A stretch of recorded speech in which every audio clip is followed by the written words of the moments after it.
We got Harry Emden here. Let's Harry Enton. Harry Emden.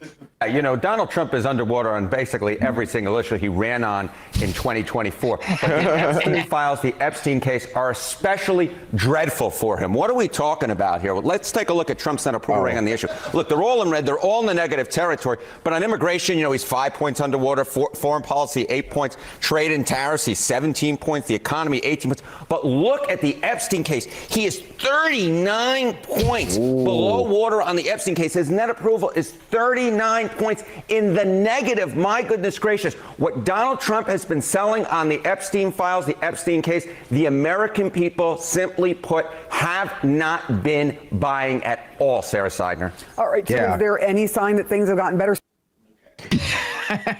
I mean, his position on the Epstein case is, I'm not in them. I mean, that's his position. So that is obviously polling not well with people. Well, I mean, it's not looking good for him. Not even to that. be The fair, Democratic hoax is his take. Yeah. To be fair, that's still a step in the right direction from Epstein, which was like his position for like a week and a half before people rejected that. This guy's been talking about it for years. It's also a very weird thing to poll. Like those other things are like policy, right? Like it's very bizarre. Like to like ask, how they frame it. Yeah, like what's your position on Donald Trump and the Epstein? Like, what your position on him being in the files, or obviously him releasing his handling of the release? I think it's a question. But who's gonna be like, yeah, I think Donald Trump's handling the Epstein files great. I think his position of don't exist and ignored it completely, even though I have obsessively focused on it personally for the past 8 years of my life. I think that's fantastic position. Like, what is the question for that? I think it's literally people who are on the flight logs. I agree with how he's handling it because I am myself implicated in this vast conspiracy. Yeah, Alan Dershowitz agrees. Yeah, exactly. Yeah. Do you think the president should be on the registry? Yes, no, maybe is like the question. And then they just extrapolate the answer based on that.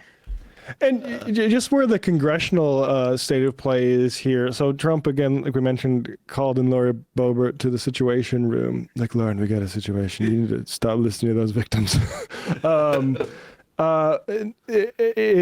they're expecting a lot of defections among the Republican Party on the House vote. So if you are living in a red district and want to call your representatives, today would be a good time to call them and tell them, we want full transparency and you to sign onto this, and mention Boebert and Massey. Don't mention, the Democrats, transparency about Epstein. It would be worthwhile to do it because if it passes the House, then it dies in the Senate, and Trump never signs it. Either of those is important, I think, politically to show that the GOP is as Ilhan Omar said, basically a pedophile protectionist racket. And this is not the first time. This exact same shit has happened with Republicans number of times. Dennis Hastert, and like the 2006 weird shit going on with like pages and stuff like that. It's been a long time. Jordan. Yeah, Jim Jordan, who it's interesting how he rose up the leadership. I wonder if certain things that we would consider liabilities become assets to this party. It's a little bit. We are in a fight against organized predation. And, that's it. They are running scared right now. No, that's it. Because people will say this is not a left or right issue, but it is. Like the conservative value system is one that values domination. It's one that fetishizes virginity in women. So like it seems to lead to these sorts of things more often than not, which is not to say that like it's not a broader problem within our society. But on the right, these are like virtues, like it's part of their politics. It's part of their ideology. Yeah, so when that's how the mafia works. Like everybody has a gun pointed at each other because they all have dirt on each other. Yeah, they just told themselves it doesn't lead to stuff like this. They go like, oh yeah, like we value predating on each other, and also like we think that any woman over the age of 20 is too old. But like, how could it lead to this? That's crazy. Right. Michael Wolff literally told Jeffrey Epstein that you can win this over on the backlash to PC culture. You a transatlantic pedophile fixer. can just say this is wokeness. No, Just run amok. That should really tell people what this whole anti-woke thing is all about, right? I mean, this isn't just a mirror to a single individual or a single group of people using anti-wokeness as defense. That's what the vast majority of this is. For anyone to care so much about anti-wokeness, to make it their entire being, what are they doing that they're so afraid will get out there or will get them quote unquote canceled? Because we've already seen people who are just canceled for just their speech, like a comedian who is no longer allowed to go to a college campus for a single show, and then all of a sudden turns that into an entire industry for them and makes tons of money. We've already seen that getting canceled is the most lucrative thing that can possibly happen to you, unless there's actually something there for you to get canceled about, like something like being a pedophile or abusing women or being a domestic abuser or something like that. There's always 9 times out of 10, there's something underlying there in the anti-wokeness ideology that's really just a defense mechanism to hide stuff like that.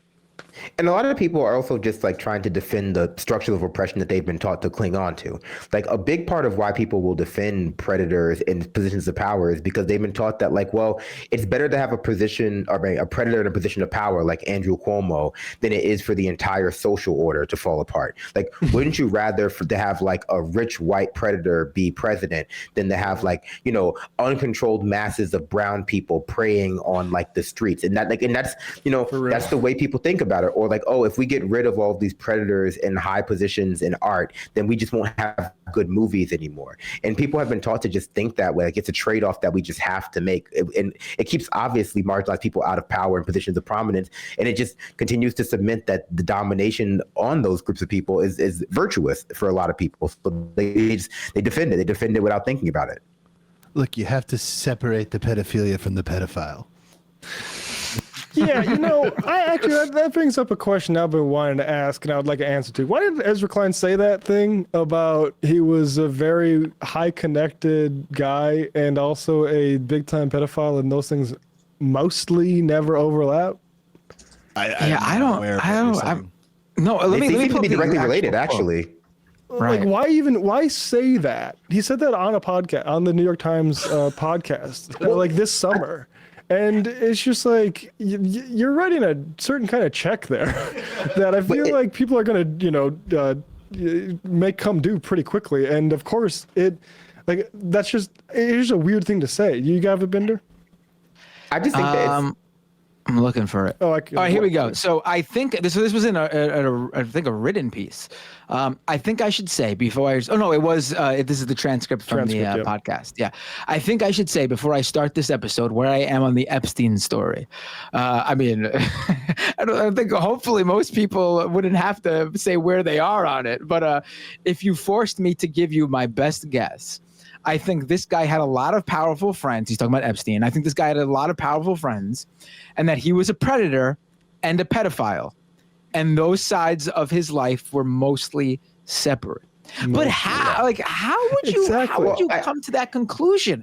Like what is the point of having powerful friends if you're and using it for the way that Epstein would want? And not end up being someone using those powerful connections to do illicit behavior. Those worlds are completely connected. Well, I think at the surface level, that's just part of defending the powerful people in his life that he probably knows are implicated in this particular conspiracy or organization. And, you know, I think underneath that, there's also the taking to the illogical conclusion, something that is very prominent in the way we think about politicians, which is that there's some sort of significant divide between their like public and private lives that has to be respected. That like you can advocate for like, you know, even Charlie Kirk is a good example of that. Like you can advocate for the erosion of civil rights, of the social safety net, for like the driving into extreme poverty or even genocide of people all around the world publicly, as a public figure, as like a, you know, a commentator, as like you know, a politician. You can even enact laws that put that stuff forward. But like, because you have a private life somewhere, that has family and friends and people who love you, those two things have to be divided. Like, one can't possibly implicate the other. And so I do think there's a little bit of that too. Like, in order for people to feel good about all of the bad things that they do within our like political media system, or for all of the bad things our politicians do, as laundered through our procedural legislature, like they just insist that there's some sort of like harsh divide between people's public and private life. And this is just like a crazy example of that too. Like, it's directly related for sure. Like one was definitely related to the other, and it always is, right? Like that's same with Trump. Like Trump and like the things that he does in office are directly related to the way he treats people in his normal life. Yeah, I mean, not even getting into the international connections, whether it's sort of Israel stuff or, selling surveillance states in Africa or whatever. His entire personal life was fueled by cash that he was withdrawing from JP Morgan Chase. And he was personal friends with Jess Staley, who this New York Times thing goes into, basically overruled several compliance complaints underneath them. A guy named William Langford said, no patience for this. Stephen Cutler called Epstein not an honorable person in any way. And he had powerful friends that allowed him to live that role. And, I'll answer my own question of what I think Ezra is doing there is I think he had that discussion with Ta-Nehisi Coates where he asked, where he confessed to not knowing what his role is now. And because Ta-Nehisi asked him, do you know what your role is? And Ezra's response was, I would just like to pursue my curiosities in political peacetime or something like that. But the role he is playing is that of a liberal bedtime storyteller. And that everything's okay and you can go to sleep just fine. Everything's going to be all right. And we're actually all in this together. And I think that's what motivated that statement. I think it's a desire for him for this to be a smaller story than it is, for the world to be less corrupt than it is. Because it is probably scary. Like, we have a certain prominence in this. As the world gets darker, it is scary to be so forward on this. It might be scary to be Ezra Klein at this moment of like rising fascism, and you represent liberalism. And you might want to like look away from the sort of abyss that we are staring into. We don't have patience for that, and that's why he's like losing a lot of audience from liberals, especially over the Charlie Kirk stuff, because we haven't looked away. Yeah. I think irrespective of where you think he's coming from, it's all the same in service of the same thing. The defense of power, defense of the status quo. This is all like centrism, by one form or another. He's defending the status quo and the way things are, even though it has delivered things like Jeffrey Epstein and his best friend becoming president, because to fully interrogate how that happened would be to condemn the entire system that led to it. Like, why was Donald Trump never caught before this point? Like, despite not just the things that he may have been doing Jeffrey Epstein, but all the other, all the other illicit activities he was up to. Hey folks, don't forget to hit the subscribe button and check out our daily show. We do it every day at 12 p.m. Eastern for about 2.5 hours. We even take phone calls. You should check that out.